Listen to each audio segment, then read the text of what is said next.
सोचिए, एक ऐसी गुफा जो 10 लाख साल पुरानी है, एक ऐसी देवी माँ जिन्होंने पृथ्वी पर जन्म लिया, और एक ऐसी तपस्या जिसे श्री राम जी प्रसन्न होकर उन्होंने वरदान दिया। और अब वही देवी कल्कि अवतार के स्वयंवर का इंतजार कर रही हैं। क्या माँ वैष्णो देवी सच में कल्कि से विवाह करेंगी?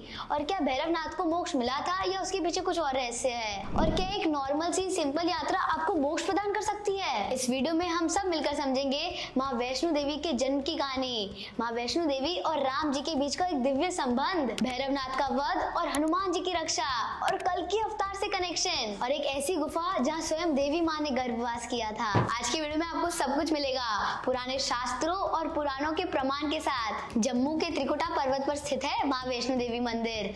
ना केवल ये भारत के सबसे पवित्र मंदिरों में से एक है, बल्कि भारत में जो 51 शक्तिपीठियां हैं, यानी कि टोटल 51 शक्तिपीठ हैं, उनमें से एक जागरूक शक्तिपीठ इधर भी मौजूद है। 5200 फीट की ऊंचाई और 12 किलोमीटर की कठिन यात्रा के बाद जब कोई भक्त माँ की गुफा में पहुंचता है, तब माना जाता है उसके सारे ही पाप धुल जाते हैं। लेकिन जब तक भैरवनाथ के मंदिर के दर्शन ना हो, ये यात्रा अधूरी मानी जाती है। ये वही स्थान है जहाँ अर्जुन ने महाभारत के युद्ध से पहले देवी माँ से प्रार्थना की थी, और देवी माँ ने स्वयं प्रकट होकर उन्हें आशीर्वाद दिया था। पद्म पुराण के अनुसार एक ब्राह्मण जिनका नाम था रत्नाकर और उनकी पत्नी दक्षिण भारत में रहते थे, और वो बहुत ही सच्चे भक्त थे।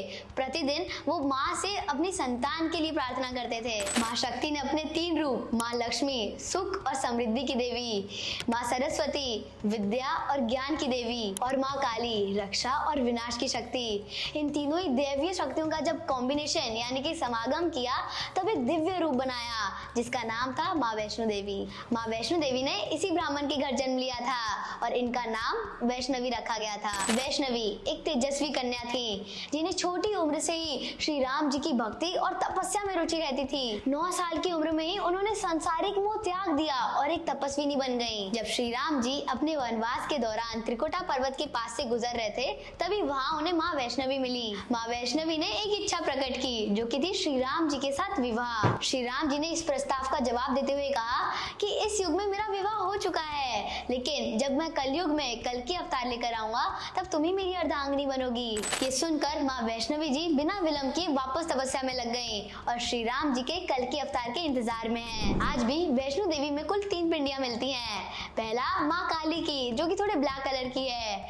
दूसरा माँ लक्ष्मी की, जिसमें सुनहरा सा रूप है। तीसरा माँ सरस्वती की, जिसमें एक सफेद प्रकाश है। और तो और माँ वैष्णो देवी मंदिर एकमात्र ऐसा स्थल है जहाँ माँ शक्ति के तीनों रूप को एक साथ उपस्थित पाया गया है। माँ वैष्णवी जी इतनी अच्छी तपस्विनी थी कि उनके आश्रम में बहुत लोग आते थे, और इसी से उनकी ख्याति दूर दूर तक फैल गई, और बहुत लोग उन्हें जानने लगे और उनसे प्रेरणा लेने लगे। लेकिन फिर हमारी कहानी में आते हैं गोरखनाथ, जो कि एक महान योगी थे, लेकिन उन्होंने अपने चेले भैरवनाथ को माँ वैष्णवी की तपस्या देखने के लिए भेजा। जब भैरवनाथ गए, तब तपस्या से प्रभावित और प्रेरणा लेने के बजाय वो वासना में पड़ गए। उसने माँ वैष्णवी से विवाह का प्रस्ताव रखा, जो कि माँ ने तुरंत अस्वीकार कर दिया। जब भैरवनाथ माँ वैष्णवी को बार बार परेशान करने लगे और उनकी बार बार आके तपस्या भंग करने लगे, तब माँ वैष्णवी ने खुद को त्रिकुटा पर्वत की गुफा में बंद कर लिया, और हनुमान जी से कहा कि जब तक मैं तपस्या में लीन हूँ, तब तक इस गुफा की रक्षा करो और किसी को भी अंदर प्रवेश मत करने दो। हनुमान जी ने 9 महीने तक भैरवनाथ से युद्ध किया,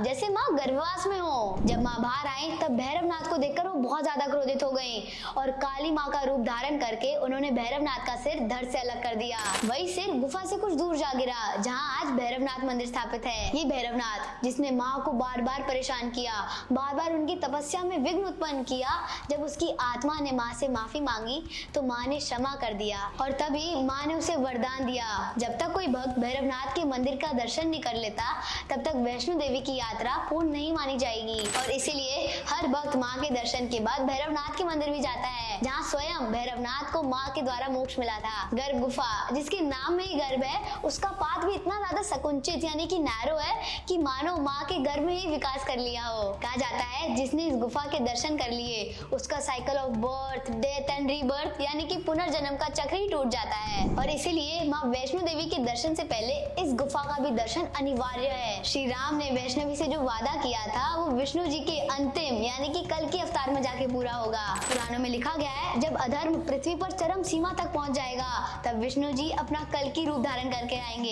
ये कल्कि अवतार एक श्वेत घोड़े पर आएंगे और अपनी आग जैसी तलवार से इस धरती को पापों से मुक्त कराएंगे। और उसी समय माँ वैष्णो देवी उनसे विवाह करेंगी, जो उनके पूर्व जन्म का वादा था। आज भी लोग कहते हैं कि माँ वैष्णो देवी तप में बैठी हैं और कल के अवतार का इंतजार कर रही हैं। एक वृद्ध भक्त वीना, जो एक भीषण बीमारी से पीड़ित थी, वो माँ के दर्शन के लिए एक यात्रा पर निकलती है। यात्रा के मध्य में वो इतना थक गई कि उसका सांस लेना भी मुश्किल हो गया था। जब उसने थक कर बैठना चाहा और ये यात्रा छोड़ने का मन किया, तब एक असामान्य घटना घटी। एक वृद्ध औरत ने उसका हाथ पकड़ा और एकदम निर्म स्वर में कहा, हिम्मत मत हारो, मेरा हाथ पकड़ो और बस नाम जपते रहो, जय माता दी। वीना ने उस औरत का जब हाथ पकड़ा तब मानो उसे एक दिव्य ऊर्जा सी फील हुई हो। बिना किसी थकान के, बिना किसी तकलीफ के वो मंदिर के मुख्य दरवाजे तक पहुंच गई। जब उसने पीछे मुड़कर उनका धन्यवाद करना चाहा, तब वहां से वो वृद्ध औरत गायब थी। ये सिर्फ एक कहानी नहीं, ये माँ वैष्णो देवी के बुलावे का जीवंत प्रमाण है। भारतीय लोक कथाओं और भक्तों के अनुभवों के अनुसार ये कहा जाता है कि आप वैष्णो देवी के मंदिर के दर्शन तभी कर पाते हैं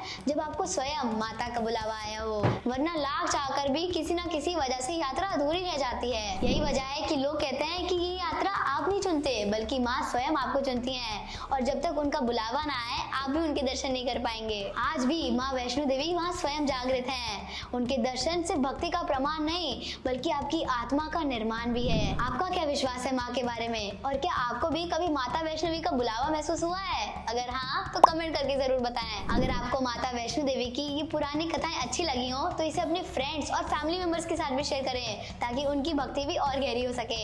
हरे कृष्ण, धन्यवाद।